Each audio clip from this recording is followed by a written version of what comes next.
Alors, qu'est-ce que Valbabina va faire? Tout d'abord, l'éducation de base, primaire, civique et aussi militaire. Parce que, à Madagascar, nous avons ce qu'on appelle l'armée civique.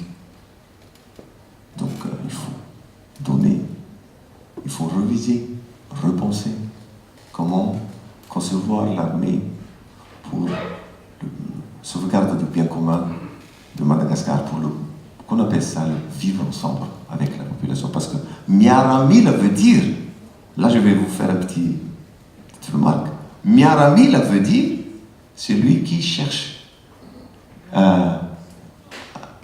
qui est avec le peuple. Miaramila, Miaramtati. Mais c'est pas tuer le peuple, c'est Miaramila.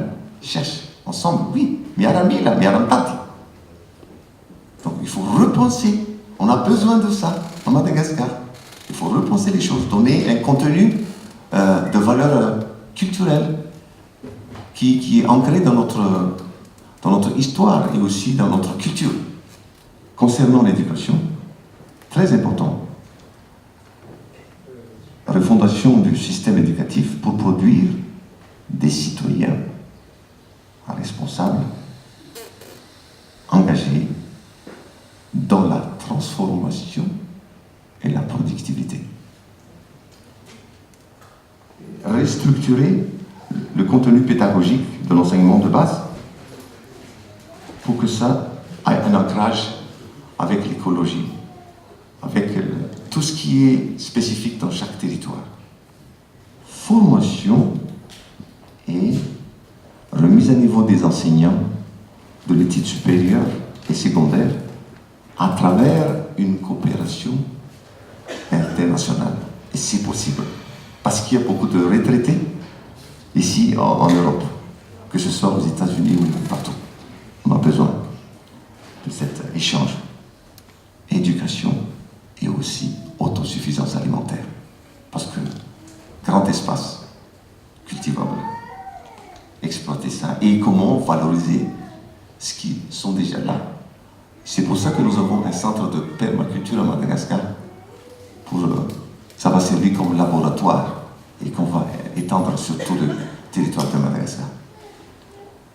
Et aussi, très important, la sécurité. Mais sécurité avec c'est ce qu'on appelle la vigilance citoyenne du Fuknul. Andre Masu Puknul. Et le Andre Masu Puknul ne travaille pas seul. L'Andre Masu Puknul devait travailler avec la gendarmerie. Ça, c'est une coopération qu'on devrait vraiment développer. Et ça, c'est un grand chantier à faire. Mais, tout ce que j'ai dit tout à l'heure, doivent avoir un cadre de gouvernance, si je peux dire comme ça. Et le cadre, c'est quoi? Mettre en place une nouvelle politique de territoire. C'est-à-dire partir du territoire de base qui s'appelle le Fuktan. Et le Fuktan ne va pas être isolé, mais ce sera un Fuktan qui va être l'outil de gouvernance de Fuknul.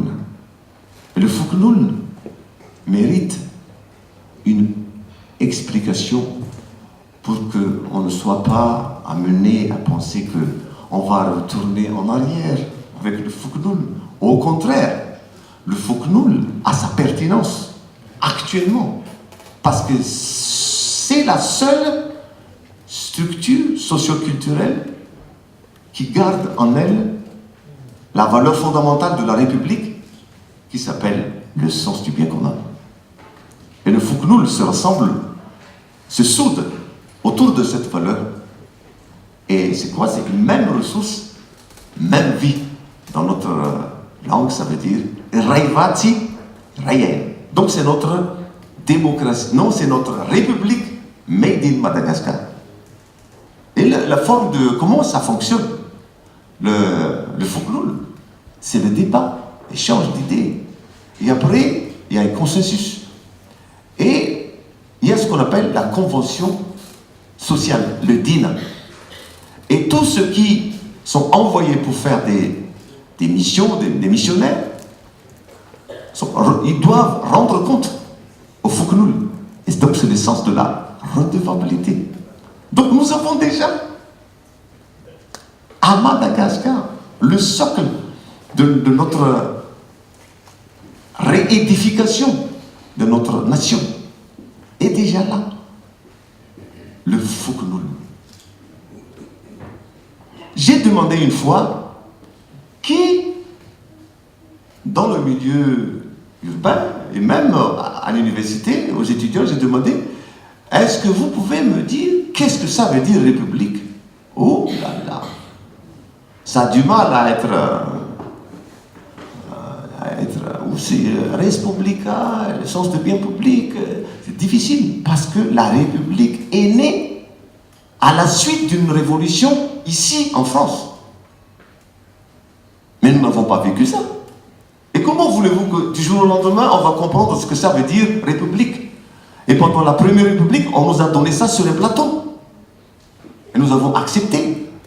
Et au fur et à mesure, je m'excuse, nous avons changé le nombre 1, 2, 3, 4, sans comprendre le contenu de ce qu'on appelle la République. Donc, nous avons besoin d'un concept où le peuple malgache se retrouve. Et quand on parle de Fuknul, les gens se retrouvent dans ce concept. Que demande le peuple, comme on dit? On a le berceau de notre République, Made in Madagascar. Autant partir avec ça. Le grand problème des discours, des programmes qui ont été toujours écrits de Madagascar, c'est quoi? Je vais vous donner un exemple. Un jour, j'étais en bas de Finodane, région, à la campagne, j'étais député dans cette région rurale. Et les techniciens de FID, c'est-à-dire le Fonds d'intervention pour le développement, ont construit, ils ont inauguré une école. Et qu'est-ce qui s'est passé? Le monsieur a dit, le technicien a dit, ah, oh non, c'est ça, c'est l'école, c'est fait pour assurer le développement durable. Mais traduit en malgache, ça veut dire Fapanchuna Mahart. Qu'est-ce que ça veut dire? Ça va durer longtemps. Durable. Donc on a traduit littéralement durable dans notre langue, Mahart. Donc c'est abstrait. C'est un concept abstrait, durable. Et le monsieur qui était à côté de moi, un paysan, il dit, mais monsieur Dama, mais ça va encore durer longtemps le développement là? Oui. Et moi je lui ai dit, non, c'est pas ça.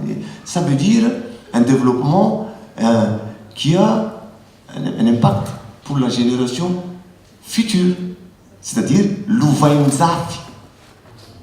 Donc c'est toujours ça le problème au Madagascar. Nos programmes, s'ils sont écrits en notre langue de Madagascar, c'est traduit, ce sont des langues malgaches traduites de la langue française. Ah, là c'est une catastrophe. Hein. C'est pour ça que les gens ne se retrouvent pas dans les programmes. Donc vous pouvez faire de très beaux programmes, mais le peuple malgache ne se sent pas concerné. Et le peuple malgache considère le programme, c'est le programme des dirigeants. Et les dirigeants, c'est quoi? C'est le Fanzakan. Or, le Fanzakan n'est pas la priorité des Fanzakan, n'est pas la protection du sens du bien commun, le bien public, non. Le Fanzakan est compris dans l'opinion publique comme les dirigeants. Par exemple, la télévision de l'État, télévision Fanzakan, est considérée comme la télévision des dirigeants. Le sous-sol à Madagascar appartient à l'État. Et dit, effectivement, enfin Zakam. Mais qu'est-ce qu'ils signent? Les dirigeants. Et quand les dirigeants sont passés, la signature reste. Donc nous héritons ce que les dirigeants ont fait. Parce que les dirigeants ne s'occupent pas de ce qu'on appelle le sens du bien public. Ils décident parce que nous, la démocratie à Madagascar, les politiciens ont su la transformer. Et la démocratie est devenue ce qu'on appelle la dictature des élus à Madagascar. Je suis bien placé pour le savoir parce que j'ai été au Parlement 2 fois. Et comment faire? Comment faire? C'est pour ça que je suis là. Pour remettre sur les rails toute cette pratique politique traditionnelle, si je peux dire comme ça. Oui. Changement de paradigme.